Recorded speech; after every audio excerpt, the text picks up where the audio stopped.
Hari Santri Nasional itu bukan seremonial Ya. biasa, tetapi ini disertai dengan tindakan-tindakan aksi.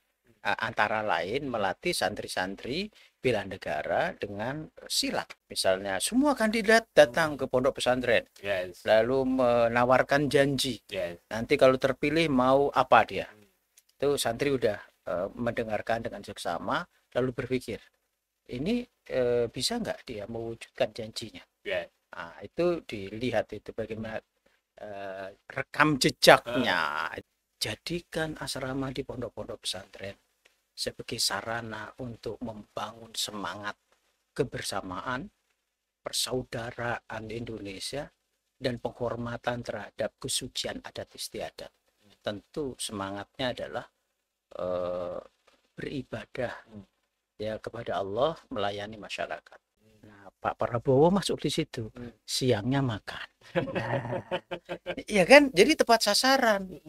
Jadi jauh lebih tepat sasaran kalau program makan bergizi Gratis. itu di kantin sekolah yang full day school atau di kantin sekolah yang mengadopsi sistem boarding. Nah, itu bukan soal makan saja, tapi membangun karakter. Jadi saya ingat itu ya, Pak Presiden, Pak Prabowo. Ini bukan hanya soal memberi makan untuk rakyat. Ya kan doa beliau itu, ya Allah, jadikan saya presiden agar bisa ngasih makan rakyat. Bukan hanya itu soal makan siang ini, tapi juga membangun karakter. Bagaimana mereka antre, bagaimana mereka di dalam kebersamaan dan seterusnya dan seterusnya. Dan nanti ketika ini sudah muncul satu semangat, satu Indonesia, ya kan? Kan mereka teringat itu. Begitu mereka tumbuh dewasa sebagai Dewasa. pemimpin masa depan di tahun 2045, saya adalah produk dari kebersamaan, senasib, sedepan masa depan.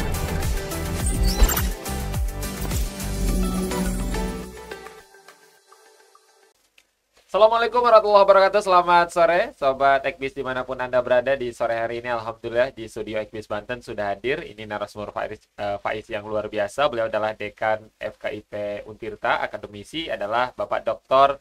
Fadlullah SAGMM. Assalamualaikum Pak Dokter, apa kabar? Waalaikumsalam warahmatullahi wabarakatuh. Alhamdulillah sehat. Sehat ya Pak Dokter. Pak Sehat. Dokter, ini masih dalam nuansa momentum yang sangat spesial karena tepat di tanggal 22 Oktober kemarin, baru beberapa hari yang lalu, ini tepat baru saja kita semua sama-sama merayakan Hari Santri Nasional ya di 22 Oktober 2024 dengan tema menyambung juang merengkuh masa depan. Ini tema yang luar biasa, perayaannya di mana-mana, tidak hanya di Serang, tidak hanya di beberapa titik di 8 kabupaten kota di Provinsi Banten, tapi hampir di berbagai penjuru Indonesia juga merayakan.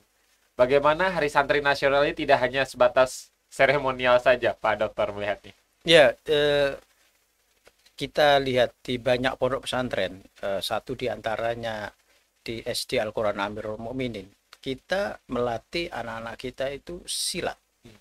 Jadi menyambung juang itu artinya mengenang peristiwa yang sering kita peringati nanti 10 November itu Hari Pahlawan. Itu sebenarnya ada yang melatar belakangi terjadinya peristiwa 10 November, yaitu fatwa resolusi jihad. Nah, jadi semangat jihad ini, yaitu semangat untuk membela negara, itu harus ditanamkan.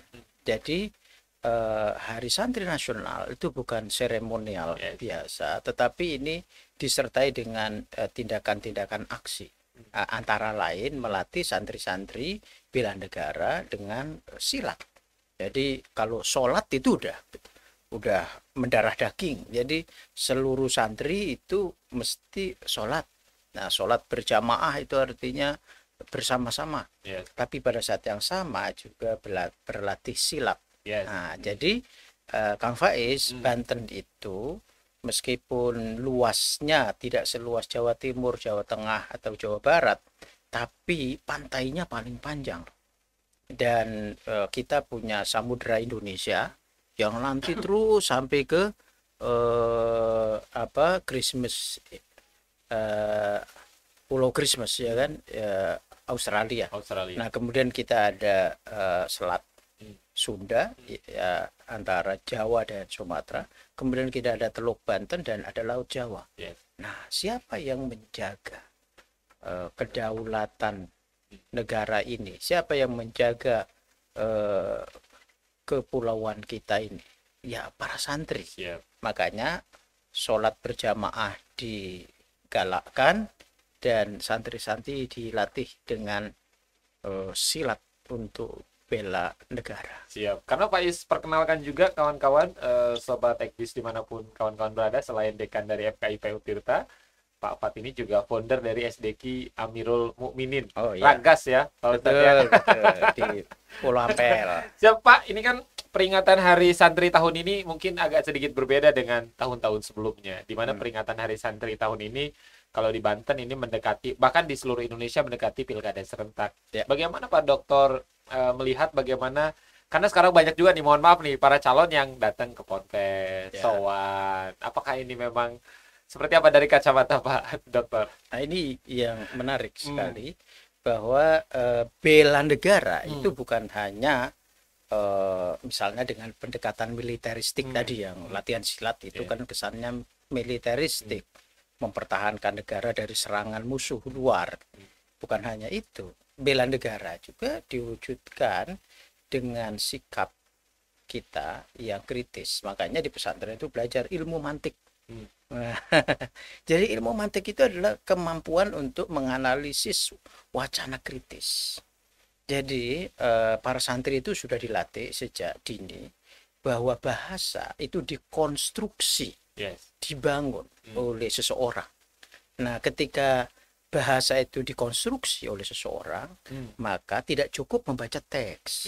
Dia harus melihat siapa ini yang menciptakan teks, apa motif di balik teks, dan seterusnya. Nah, karena santri udah dibekali kemampuan seperti itu, kalau ada yang ngomong apa, nanti dulu nih, ini maksudnya apa ini? Jadi santri sudah terbiasa dengan berpikir kritis. Karena itu tidak ada masalah. Misalnya semua kandidat datang ke pondok pesantren, lalu menawarkan janji. Nanti kalau terpilih mau apa dia? Itu santri udah mendengarkan dengan seksama, lalu berpikir, ini bisa nggak dia mewujudkan janjinya? Nah, itu dilihat itu bagaimana rekam jejaknya itu kan. Dulu pernah menjadi apa, dan waktu dalam posisi yang lama apa yang dia perbuat untuk rakyat, itu dilihat. Itu semua. Jadi tidak khawatir lah. Pokoknya kalau ada kandidat datang ke pesantren pasti didoakan yang terbaik.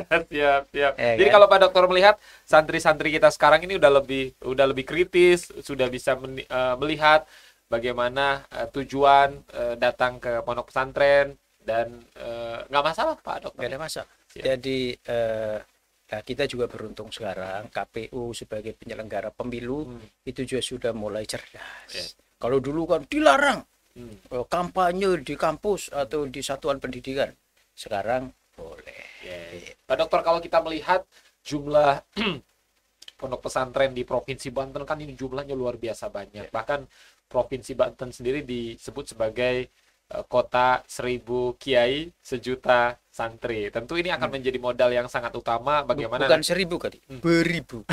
Kalau 1000 kita lebih. Ini bahasa saja Pak Dokter. Mungkin kiainya juga lebih dari 1000. Pasti. Kalau pesantrennya aja lebih dari ada catatan 4.000, tapi sebenarnya ada catatan resmi sampai 5.000 lebih. Punya datanya karena beliau juga PSPP ya. Ya, betul. Siap, 1000 kiai, 1.000.000 santri. Artinya kita punya potensi nih Banten untuk mencetak ulama-ulama di masa depan, ulama-ulama yang memang sangat kompeten dalam bidangnya. Kalau Pak Dokter melihat potensi santri di Banten terutama seperti apa, Pak Dokter? Ya, kita sangat berterima kasih ya bahwa pesantren ini sudah tumbuh berkembang. Jadi di pesantren bukan hanya mempelajari kitab, bukan hanya tafaqquh fiddin. Jadi mempelajari kitab-kitab klasik, mempelajari khasanah keilmuan Islam dalam bentuk kitab kuning. yang model itu ada. Tapi juga ada pondok pesantren yang unggul di bidang sains dan teknologi. Jadi ini sudah mulai muncul apa namanya semangat baru untuk mempelajari ilmu pengetahuan. Nah, kira-kira terdoronglah oleh semangat Quran surat Al-Hadid, surat tentang baja. Kalau kita ingin berkontribusi menjadikan Indonesia bermartabat dalam pentas global, maka suka atau tidak kita harus menguasai sains dan teknologi. Dan sains teknologi itu lebih spesifik lagi adalah teknologi baja. Oleh karena itu di pondok-pondok pesantren ini sudah mulai membuka satuan pendidikan madrasah aliyah ataupun SMA SMK yang fokusnya pada pengembangan sains dan teknologi. Jadi ada jurusan yang memilih pada pengembangan IPA, ya kan, atau vokasi. Itu sudah mulai banyak. Jadi di pesantren bukan hanya fokus pada tafaquh fiddin sebagai identitas utamanya, tapi juga pengembangan sains dan teknologi. Ini sudah mulai banyak. Nah, bukan hanya itu, kalau kita lihat pondok-pondok pesantren itu ada namanya panggung gembira. Itu panggung gembira itu bagaimana santri itu mengembangkan kreativitas dalam bidang seni dan budaya. Itu luar biasa. Jadi pondok pesantren ini sekarang tidak lagi tanda petik kuno ya kuno enggak, tapi sudah mulai ada yang disebut diversifikasi pondok pesantren. Jadi pondok pesantren itu udah mulai banyak lah intinya jenisnya.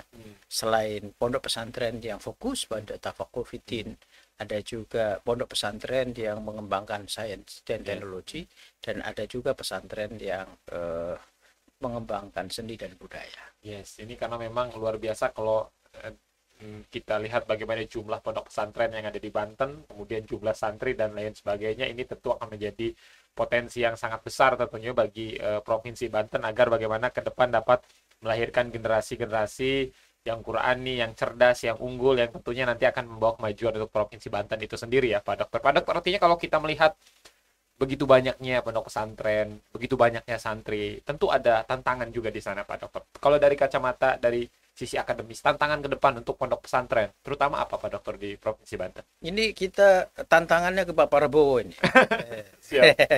Tantangannya adalah bagaimana melaksanakan program makan siang gratis di pondok pesantren. Nah, gitu. Karena sekolah nggak masuk ya Pak Dokter. Ponpes masuk ke sekolah? Ya, kalau di Ponpes itu sudah sangat jelas kok. Jadi santri itu tinggal di asrama. Iya kan? Oleh karena tinggal di asrama, maka Pak Prabowo dan Pak Mas Gibran tidak perlu bikin dapur umum lagi. Dapur umumnya sudah ada di pondok pesantren. Karena itu saya mengajak lah ini, ya kan, baik Kementerian Agama, ya Profesor Nasaruddin Umar, Menteri baru kita, maupun di Kementerian Pendidikan Dasar dan Menengah, karena banyak pondok pesantren itu juga satuan pendidikan di dalamnya SMP dan SMA, ya Prof Mukti, ya, ayolah FSPP Provinsi Banten kelihatannya siap itu, ya kan, berkolaborasi dengan pemerintah untuk menyelenggarakan program makan siang bergizi di pondok pesantren, dan itu insya Allah tepat sasaran. Karena nggak kemana-mana. Itu tantangan kita untuk Kabinet Merah Putih. Jadi kira-kira begitu kalau bicara tantangan. Nah, kalau pesantren sendiri ke depan seperti apa? Jadi kita pesantren memang akan berkolaborasi. Jadi pesantren berkolaborasi dengan perguruan tinggi. Ya, misalnya kita mengembangkan pendekatan pembelajaran STEM, Science, Technology, Engineering, and Mathematics. Nah, itu pondok pesantren itu bekerja sama dengan perguruan tinggi. Nah, syukur alhamdulillah beberapa waktu yang lalu misalnya beberapa pondok pesantren itu mendapatkan kesempatan dikunjungi mahasiswa yang melaksanakan MBKM mandiri dari FKIP Untirta. Jadi FKIP Untirta ya melaksanakan program MBKM mandiri dan tempat MBKM-nya adalah pondok pesantren. Nah, pondok pesantren senang dan adik-adik mahasiswa juga senang karena bisa tinggal di asrama. Siap. Ya Ini kan? program baru atau memang ngadopsi dari kampus lain, Pak Dokter? Ini kan program pemerintah sudah punya program namanya MBKM. Yes. Nah, FKIP mengembangkan program MBKM mandiri. Siap. Ya kan? Nah, selama ini MBKM-nya di satuan pendidikan Yes. yang tidak berasrama. Betul, ya. Ya kan, di sekolah-sekolah milik pemerintah, ya kan. Tahun 2024 ya, ada inovasi program FKIP dengan pondok pesantren. Jadi semangat kita untuk apa namanya, kalau kata Pak Presiden Prabowo, tidak cukup makan siang bergizi, tapi juga harus membangun budaya literasi. Nah, literasinya lebih khusus lagi pada pengembangan sains dan teknologi. Nah, kita di situ. Siap. Nah, sudah senafas. Siap berkolaborasi nih. Kemarin nggak sempat ditelepon Pak Prabowo ya. Padahal udah siapin batiknya mungkin. Pak Dokter artinya kalau kita berbicara pondok pesantren, kemudian juga santri, kadang-kadang mohon maaf, ini suka diciderai berita-berita, kadang-kadang kita suka juga menyaksikan di televisi nasional, banyak mohon maaf oknum-oknum yang beberapa kasus di pondok pesantren, entah itu kekerasan dan lain sebagainya. Kalau dari kacamata Pak Dokter seperti apakah memang ini atau seperti apa Pak Dokter? Oke. Saya mengikut saja pandangan Ki Hajar Dewantara. Beliau berpendapat bahwa sistem pendidikan pribumi Indonesia itu adalah pawiyatan. Pawiyatan itu satuan pendidikan berasrama, baik yang berhaluan kebangsaan. Ya banyaklah itu, hampir sekolah-sekolah kedinasan ya, misalnya yang di dinas perhubungan itu ada taruna untuk misalnya di perhubungan, untuk misalnya di kapal di mana gitu kan, itu kan di asrama kan? Di asrama, betul. Oke. Jadi sistem pendidikan pribumi Indonesia itu yang sebenarnya diasramakan. Nah, pondok pesantren itu yang berhaluan keagamaan. Kita juga tahu di misalnya saudara-saudara kita yang beragama Katolik itu juga satuan pendidikannya berasrama. Jadi mengikut pandangan Ki Hajar Dewantara, satuan pendidikan pribumi Indonesia itu mengadopsi sistem pendidikan berasrama. Dan yang berhaluan keagamaan, rumah ibadah berasrama. Itu seperti itu. Mana yang lebih menguntungkan untuk menyiapkan kader-kader pemimpin bangsa di masa depan? Sistem asrama atau sekolah reguler yang zaman dulu namanya tinggal di internat. Nah, internat itu kos-kosan. Ya, jadi kalau dulu itu orang dari kampung, dari mana pengen sekolah dengan layanan pendidikan yang terbaik itu datang ke kota. Datang ke kota. Dan ketika datang ke kota, daftar sekolah reguler, tinggal di mana? Dia mencari akomodasi itu sendiri. Maka dia ngekos.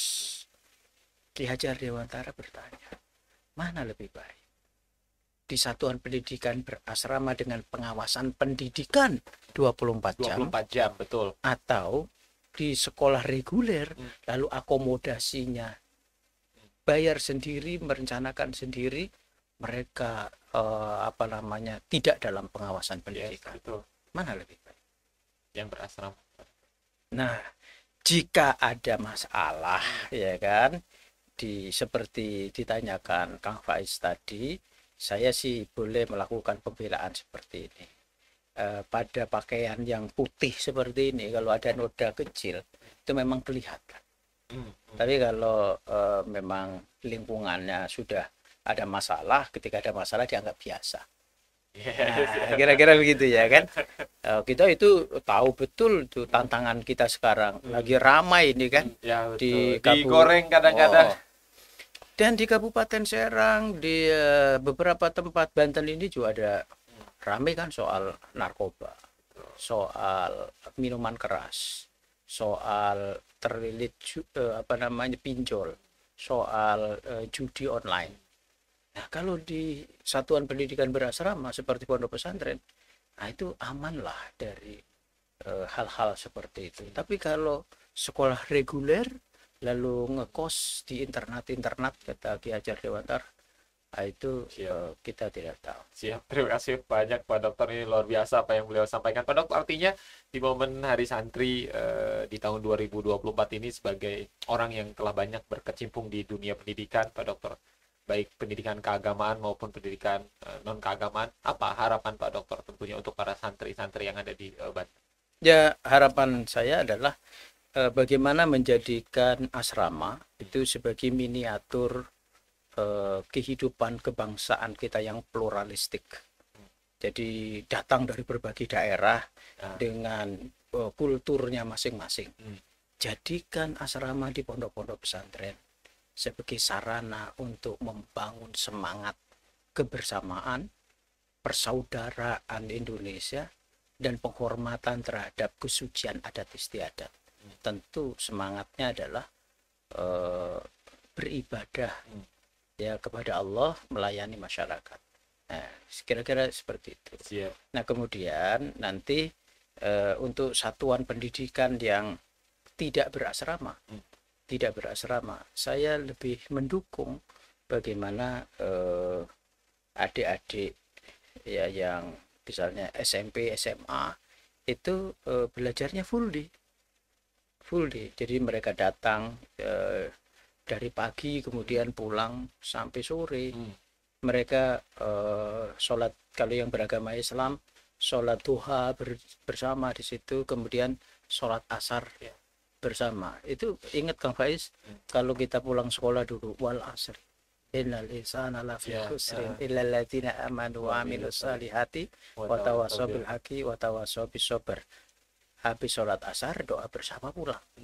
Nah, Pak Prabowo masuk di situ. Siangnya makan. Nah, ya kan, jadi tepat sasaran. Jadi jauh lebih tepat sasaran kalau program makan bergizi itu di kantin sekolah yang full day school atau di kantin sekolah yang mengadopsi sistem boarding.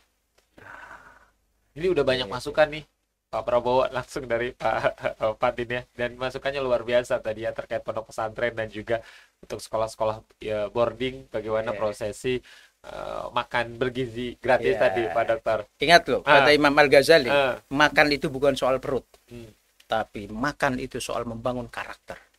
Kalau di pesantren itu sudah ada makan sini, nggak boleh ngambil ke sini. Yang ada di depan. Nah, gitu loh. Dan harus habis, tidak boleh ada sisa. Itu bukan soal makan saja, tapi membangun karakter. Jadi saya ingat itu ya, Pak Presiden, Pak Prabowo. Ini bukan hanya soal memberi makan untuk rakyat. Ya kan doa beliau itu, ya Allah, jadikan saya presiden agar bisa ngasih makan rakyat. Bukan hanya itu soal makan siang ini, tapi juga membangun karakter. Bagaimana mereka antre, bagaimana mereka di dalam kebersamaan dan seterusnya. Dan nanti ketika ini sudah muncul satu semangat, satu Indonesia, ya kan mereka teringat itu. Begitu mereka tumbuh dewasa sebagai pemimpin masa depan di tahun 2045, saya adalah produk dari kebersamaan, senasib, sepenanggung. Siap. Kayak gitu. Siap. Dan tentu ini pasti akan terus diingat, terlebih dengan durasi waktu yang sangat lama gitu. Iya, kalau di pesantren kan 6 tahun ya kan. Ada juga yang 3 tahun pindah gitu.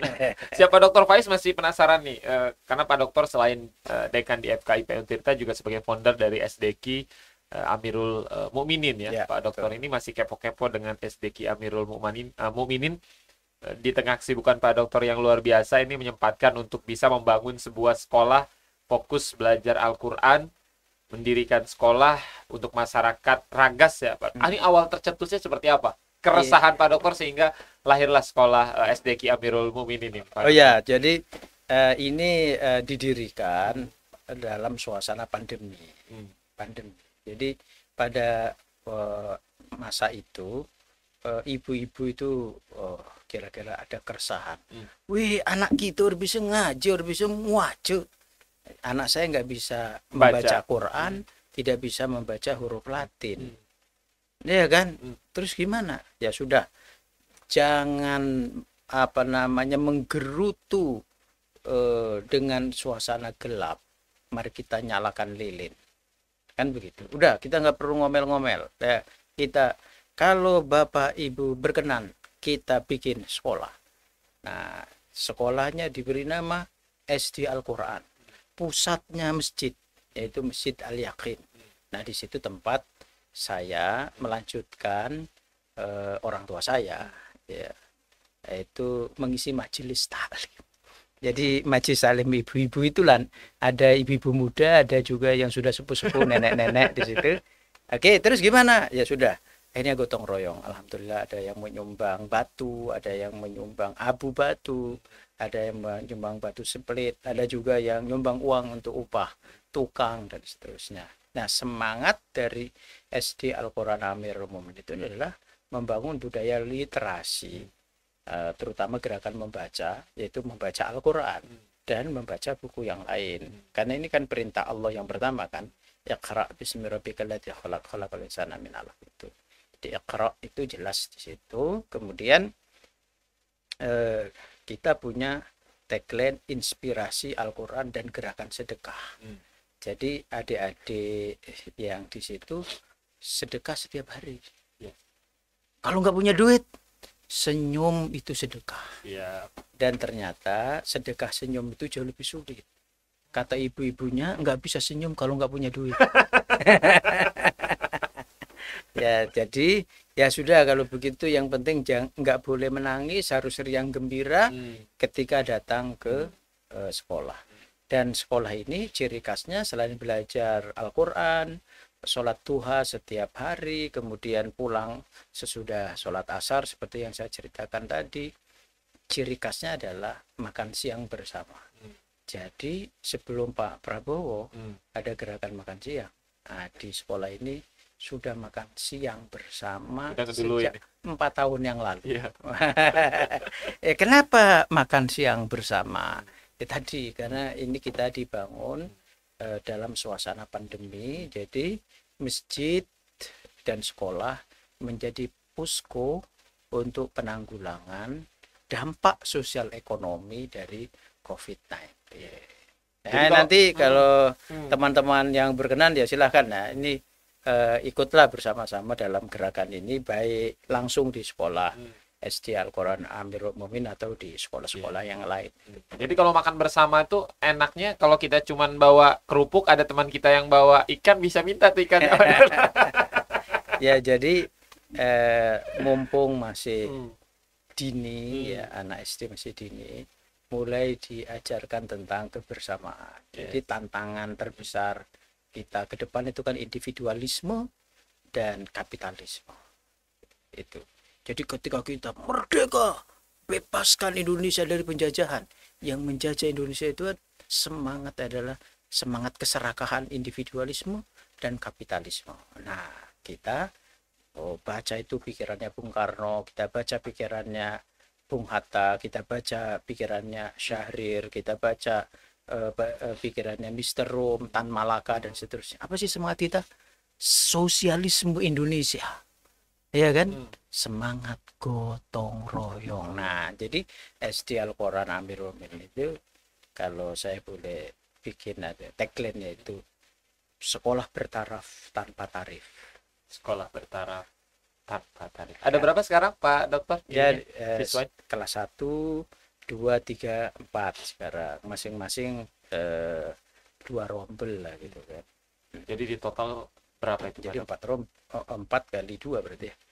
Jadi begitulah kira-kira. Siap. Ini luar biasa perkembangannya, berprogres gitu ya. Ada program-program unggulan apa saja Pak Dokter selain apa yang tadi Pak Dokter sampaikan? Ya, program kita tadi ya, duha, sholat berjamaah pasti, kemudian tahsinul Quran dan tahfizul Quran itu ya. Anak-anak ini targetnya sederhana lah, kalau kelas 4 itu hafal juz amma kelas 4, tapi nanti kelas 5 kelas 6 itu hafal satu surat aja, yaitu surat Al-Baqarah.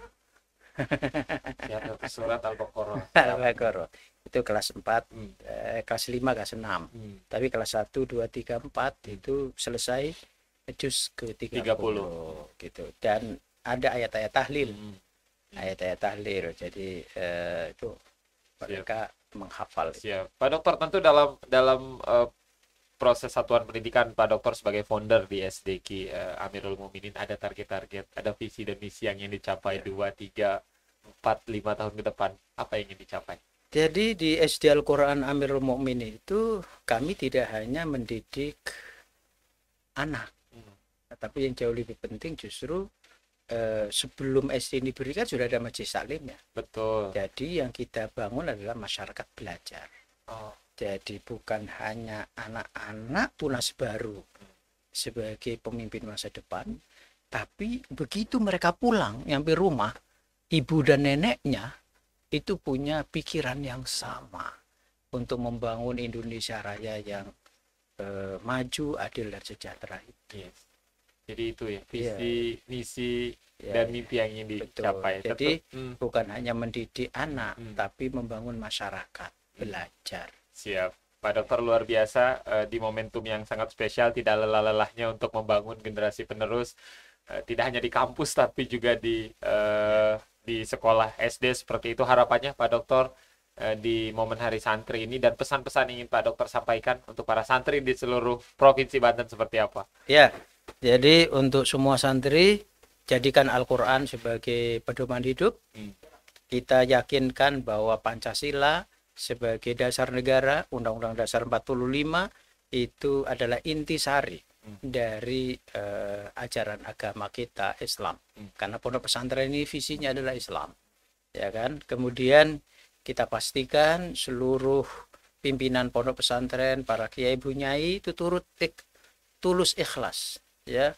Beliau-beliau itu sudah menyediakan lahan dan bangunan, ya kan, kebun, ya kan, sawah dan empang untuk membiayai pendidikan ini. Dan karena itu harapannya pemerintah mendukung ini.